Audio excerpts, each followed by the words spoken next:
എല്ലാ കൂട്ടുകാർക്കും നല്ലൊരു ദിവസം ആശംസിച്ചുകൊണ്ട് മാമ്പഴത്തിന്റെ പുതിയ വീഡിയോയിലേക്ക് സ്വാഗതം. നമുക്ക് നേരെ ഗൗതമിന്റെ അളകനന്ദയുടെക്ക് ഇന്നത്തെ വിശേഷത്തിലേക്ക് അങ്ങോട്ട് പോയാലോ. ഇന്നത്തെ വിശേഷത്തിൽ കാണിച്ചിരിക്കുന്ന പറഞ്ഞിട്ടുണ്ടെങ്കിൽ മോഹിനിയും പിങ്കിയും കൂടെ ആ വലിയ പ്ലാനുകളും പത്രവും തയ്യാറായിക്കൊണ്ടിരിക്കുന്നു. നന്ദയും ഗൗതമിനും തമ്മിൽ എങ്ങനെയൊന്ന് തെറ്റിക്കണം, അതെങ്ങനെയാ, എന്തേലും ഗൂഢതന്ത്രങ്ങളൊക്കെ പ്രയോഗിക്കണം, അപ്പം ഇതിനെ വെച്ചിട്ട് കളി കളിക്കാം, അങ്ങനെയൊക്കെ പറഞ്ഞുകൊണ്ടിരിക്കുന്ന സമയത്താണ് ഗൗതം അളകനന്ദയും സ്റ്റെയർ കേസ് ഇറങ്ങി താഴേക്ക് വരുന്നുണ്ടേ.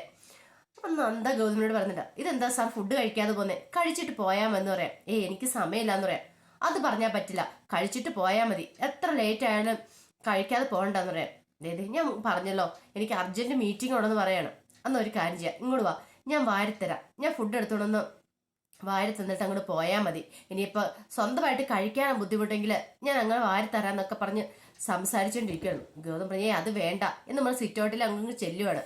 ഒരു കാര്യം ഞാൻ പറഞ്ഞേക്കാം, ഫുഡ് കഴിക്കാതെ പോയാൽ ഞാൻ പിന്നെ മേലെ മിണ്ടില്ല കേട്ടോ എന്ന് പറഞ്ഞുകൊണ്ട് നിൽക്കുന്ന സമയത്താണ് മിഥുൻ വരുന്നേ. നന്ദാന്നൊരു വിളി. തിരിഞ്ഞു പോയി കഴിയുമ്പോഴത്തേനും മിഥുനെ കണ്ടപടി നന്ദ അങ്ങോട്ട് ഓടി ചെല്ലുവാണ്. എന്താ മിഥുൻ, എന്താ രാവിലെ എന്ന് ചോദിക്കാണ്.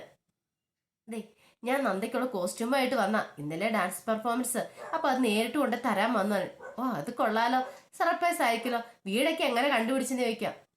ഇത് കണ്ടുപിടിക്കാൻ എന്നെ എളുപ്പമാ, ഗൗതം IPSന്റെ വീടല്ലേ, അത് കണ്ടുപിടിക്കാൻ എളുപ്പമല്ലേന്ന് ചോദിക്കണം. പിന്നീട് ഗൗതമെ നോക്കിട്ട് ഇതേ മിഥുൻ വന്നിരിക്കുന്നു, എനിക്കുള്ള കോസ്റ്റ്യൂമായിട്ട് വന്നിരിക്കാന്ന് പറയണം. പക്ഷെ ഗൗതമെ അത്രയും അവിടെ ഇഷ്ടപ്പെട്ടില്ല. നന്ദ ഓടിപ്പോ അവനോട് സംസാരിക്കുന്നേ അങ്ങനെ ഓരോ കാര്യങ്ങളൊക്കെ പറയുന്ന കണ്ടപ്പോഴത്തേനും ഗൗതത്തിന് അങ്ങോട്ട് സങ്കടവും ദേഷ്യം വന്നു. ഫുഡ് വാരിത്തരാന്ന് പറഞ്ഞ ആളാ ഇപ്പോഴാണ്ട് അവനോട് പോയി കിടന്ന് കൊഞ്ചിക്കൊഴയുക. അങ്ങനെ ഒരു ചിന്ത ഗൗതമിന്റെ ഉള്ളിലുണ്ടാകുന്നേ. പിന്നീട് ഗൗതമിനോട് നന്ദ പറഞ്ഞു, അതെ ഇപ്പൊ ഞാൻ വരാമെന്ന് പറഞ്ഞിട്ട് പിന്നെ നിന്ന് വർത്താനം തന്നെയാ, വർത്താനം നിർത്തുന്നേ ഇല്ല. കുറച്ചു നേരം കഴിഞ്ഞപ്പോൾ മിഥുൻ പറഞ്ഞു, അതാ ഞാൻ ഇങ്ങോട്ട് പോട്ടേന്ന് വെക്കണേ. അതെന്തൊരു പോക്കാ പോണേ, ഫുഡ് കഴിച്ചിട്ട് പോയാൽ മതി, ഇവിടം വരെ വന്നതല്ലേ, ബ്രേക്ക്ഫാസ്റ്റ് കഴിച്ചിട്ട് പോയാൽ മതി. ബ്രേക്ക്ഫാസ്റ്റ് കഴിക്കാൻ നിൽക്കണില്ല, രാവിലെ ഇറങ്ങിയതാന്ന് പറയാൻ, ഇനി ചെന്നിട്ട് എനിക്ക് കുറച്ച് പരിപാടിയുണ്ട്, അതൊന്നും പറഞ്ഞാൽ പറ്റില്ല. നന്ദ നോക്കിയപ്പോഴത്തേനും ഗൗതമിന്റെ മുഖം ഇങ്ങനെ കടന്നല ഒത്തിയോളം ഇരിക്കുന്നുണ്ട്. ഒരു പണി അങ്ങോട്ട് കൊടുത്താലോ, നല്ല പൊസസീനിയസ് ആള്, അപ്പൊ ഒരു പണി കൊടുക്കാം എന്ന് വിചാരിച്ചുകൊണ്ട് നന്ദി എന്ത് ചെയ്യുക, ഇതിനോട് കൂടുതൽ അടുക്കുന്ന പോലെ പറഞ്ഞു, അതെ ഇങ്ങനെ നിന്നാ പറ്റില്ല, എനിക്ക് ഡാൻസിന്റെ 2-3 സ്റ്റെപ്പിൽ ചെറിയ ഡൗട്ട് ഉണ്ട്, ആ അവസാനം BGM വരുമ്പോ ഒരു കാര്യം ചെയ്യാം, അതൊന്ന് കറക്റ്റ് ചെയ്തിട്ട് പോകാം, ഒന്ന് പറഞ്ഞു തരാന്ന് ചോദിക്കും. ഇവിടെ വെച്ചോ, അതിനെന്താ, ഇവിടെ അതിനോട് സൗകര്യമൊക്കെ ഉണ്ടല്ലോ, ഇങ്ങോട്ട് വാന്നേ എന്നും പറഞ്ഞുകൊണ്ട് വിതിനെ വിളിച്ചാൽ അകത്തേക്ക് എറുപ്പാണ്. അപ്പൊ ഗൗതം ഇങ്ങനെ സ്റ്റക്കായിട്ട് നിൽക്കണം. പെട്ടെന്ന് ഗൗതത്തിനോട് ചോദിച്ചു, അല്ല ഗൗതം സാർ പോകുന്നില്ലെന്ന് ചോദിക്കുക. എന്തോ അർജന്റ് മീറ്റിംഗ് ഉണ്ട്, ധൃതി ഉണ്ടെന്നൊക്കെ പറഞ്ഞിട്ട് എന്താ ഇങ്ങനെ നിൽക്കുന്നേ, പൊക്കാളാൻ പറയാണ്. പക്ഷെ ഗൗതം ആകെപ്പാടെ വല്ലാത്തൊരു ബുദ്ധിമുട്ടായിപ്പോയി. ഇവന് അകത്തേക്ക് കയറി പോകുന്ന സമയത്ത് എങ്ങനെ പുറത്തേക്ക് പോകുന്നേ, ആകെപ്പാടെ ഒരു ടെൻഷനായിപ്പോയി. ഇനി എന്ത് ചെയ്യണം. നന്ദ ഇതൊന്നും മൈൻഡ് ചെയ്യാൻ നന്ദ അകത്തേക്ക് കയറി അങ്ങോട്ട് പോകാൻ തുടങ്ങുകയാണ്.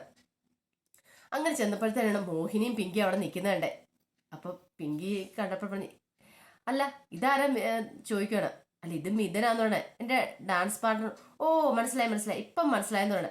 പെട്ടെന്ന് മോഹിനി കൊള്ളാലോ, അവള് രാവിലെ തന്നെ കെട്ടി ഇങ്ങോട്ട് പോന്നോന്ന് ചോദിക്കണം. അതെന്താ ചെലുമ അങ്ങനെ പറഞ്ഞു. ഓ ഒരു രാത്രി പോലും കാണാതിരിക്കാൻ വയ്യല്ലേ, അല്ലെ പിന്നെ രാവിലെ എന്തിനാ ഇങ്ങോട്ട് വേണമെന്ന് ചോദിക്കണം. അതാൻറ്റി ഞാൻ ഡ്രസ്സിന്റെ കോസ്റ്റ്യൂംസ് ഒക്കെ കൊടുക്കാമെന്ന്. ഓ അത് മതി, ഇനി അത് പറഞ്ഞാൽ മതിയല്ലോ എന്ന് പറയാണ്. പിന്നെ ചിലരുണ്ട് ഇങ്ങനെ ഓരോ പേരും പറഞ്ഞ് നേരം വെളുക്കുന്നതിന് മുമ്പ് വീട്ടിൽ നിന്ന് ഇറങ്ങിക്കോളും. ഇങ്ങനെ ഡാൻസ് എന്നൊക്കെ പറഞ്ഞങ്ങ് ഇറങ്ങും, പക്ഷെ അതിന്റെ പേര് വേറൊക്കെയാന്ന് പറയാണ്. ഒരുമാതിരി താഴ്ത്തി കെട്ടിയാണ് സംസാരിക്കുന്നത് മിഥുനെ നന്ദനെ. കുറേ സമയമൊക്കെ നന്ദ കേട്ടിരുന്നു. അവസാനം നന്ദയ്ക്ക് അങ്ങോട്ട് ദേഷ്യം വന്നു. പിങ്കിയും മോഹിനിയും മാറി ഓരോന്ന് പറഞ്ഞ് ഇങ്ങനെ കളിയാക്കിക്കൊണ്ടിരിക്കുകയാണ്. എത്ര സമയം എന്ന് വെച്ചാൽ കേട്ടോണ്ടിരിക്കുന്നത്. അവസാനം നന്ദ പറഞ്ഞു, അതേ നിങ്ങളുടെ രണ്ടുപേരുടെ സ്വഭാവം എനിക്ക് നന്നായിട്ട് അറിയാവുന്ന, അതുകൊണ്ട് ഇതൊന്നും ഇവിടെ വേവില്ല. പറഞ്ഞു കേട്ടല്ലോ, രണ്ടുപേരുടെ പ്രദൂഷണം കഴിഞ്ഞോ, ഇനി ഇന്നത്തേനുള്ള മതി. ഇനി ഞാൻ ഒരു കാര്യം ചെയ്യാം, ഞങ്ങൾ വെച്ച് പ്രാക്ടീസ് ചെയ്തിട്ട് വട്ടെ, അപ്പൊ നിങ്ങൾ ആലോചിച്ച് വെക്ക് ഇനി എന്താ അടുത്ത പറയണ്ടേന്ന്, അതിനുശേഷം വന്നിട്ട് പറഞ്ഞാൽ മതി, ഞങ്ങൾ ഇപ്പൊ തന്നെ വരാം എന്നും പറഞ്ഞിട്ട് ഇതിനെന്നും പറഞ്ഞിട്ട് അകത്തേക്ക് കയറി പോകാൻ തുടങ്ങുകയാണ്. ഈ സമയത്താണ് ഇങ്ങോട്ട് മഹേശ്വരൻ വരുന്നത്. മഹേശ്വരൻ ഈ ഫയല് ഇതാന്നാ തോന്നുന്നേ, ഒരു സാധനം ഇവിടെ വെച്ചാൽ കാണുന്നില്ല. കുറെ സമയം ഞാൻ ലക്ഷ്മിയോട് ചോദിക്കുന്നേ, ലക്ഷ്മി എന്നൊക്കെ വിളിച്ചോണ്ട് ഇങ്ങോട്ട് വരുവാണ്. പെട്ടെന്ന് മിഥുൻ ഇങ്ങനെ ഒന്ന് നോക്കി മഹേശനെ.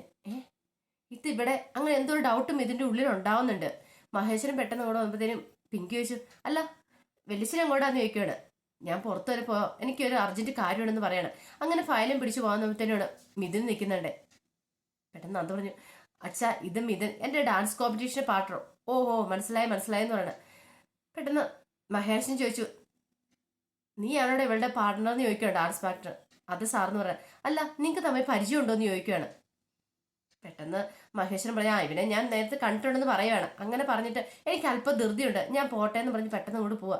അപ്പൊ നന്ദ ചോദിച്ചു മിഥുനോട്, അല്ല എങ്ങനെയാ പരിചയം, വലിയച്ഛനു എന്നാ അച്ഛനുമായിട്ട് എങ്ങനെ പരിചയം എന്ന് ചോദിക്കുകയാണ്. അതോ ഞാൻ കുറെ പേപ്പേഴ്സ് ഒക്കെ അറ്റസ്റ്റ് ചെയ്യാൻ പോയിട്ടുണ്ട്, അങ്ങനെയുള്ള പരിചയമാന്ന് പറയണം. മോഹിനി ചോദിച്ചു, മിഥുന്റെ വീട്ടിൽ ആരൊക്കെയുണ്ട്? പ്രത്യേകിച്ച് പറയാനായിട്ട് അങ്ങനെ ആരും ഇല്ല. ഓ അപ്പൊ ആരും ഇല്ലാത്ത നന്ദനെ പോലെ ഓർഫൻ അല്ലേന്ന് ചോദിക്കുകയാണ്. നന്ദയ്ക്കും അതൊരു അടിയായിരുന്നു. നന്ദ പിന്നെ വേണ്ടെന്ന് വെച്ചാൽ അങ്ങ് ക്ഷമിച്ചിട്ട് മിഥുനോട് പറഞ്ഞു, വാ മിഥുനെ അകത്ത് കയറിപ്പാന്ന് പറഞ്ഞു മിഥുനെ കൂട്ടി അങ്ങോട്ട് പോവാണ്. ഈ സമയത്ത് പിങ്കി എന്ത് ചെയ്യുവാണ്, നേരെ ഗൗതമിന്റെ അടുത്തേക്ക് ചെല്ലുവാണ്. ഗൗതം പോയില്ലായിരുന്നു. കൂടെ മോഹിനിയും കൂടെ അങ്ങോട്ട് ചെന്നു. എന്നിട്ട് പിങ്കി പറഞ്ഞു, എന്താ ഗൗതം ഈ നടക്കുന്നേ? കോളേജിലെ കൂത്ത് പോരാഞ്ഞിട്ടാണോ ഇപ്പൊ വീട്ടിലേക്കും വരുന്നേ? ഇനിയിപ്പൊ എന്തൊക്കെ കാണണോ എന്തോ. ഒരു കാര്യം ഞാൻ പറഞ്ഞേക്കാം, ഭാര്യനെ ഇങ്ങനെ അഴിച്ചു വിട്ടുണ്ടെ അവസാനം കണ്ണീര് കുടിക്കേണ്ടി വരും, അറിയാലോ.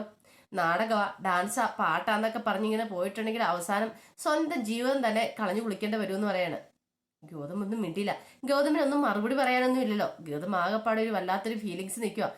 എനിക്ക് മനസ്സിലായി ഗൗതത്തിന്റെ മാനസികാവസ്ഥ എന്താന്ന്. എല്ലാം കൈവിട്ടു പോയെന്ന് തോന്നുന്നുണ്ടല്ലേ.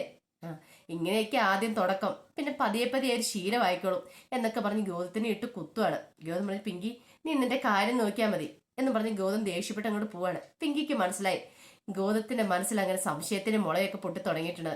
ഈ ശരിക്കും ഇതൊന്ന് ആളി കത്തിക്കുവാണെങ്കിൽ താൻ ഉദ്ദേശിച്ച കാര്യങ്ങളൊക്കെ നടക്കും. നന്ദയും ഗൗതത്തിനും തമ്മിൽ എത്രയും പെട്ടെന്ന് അകറ്റാനായിട്ട് പറ്റും.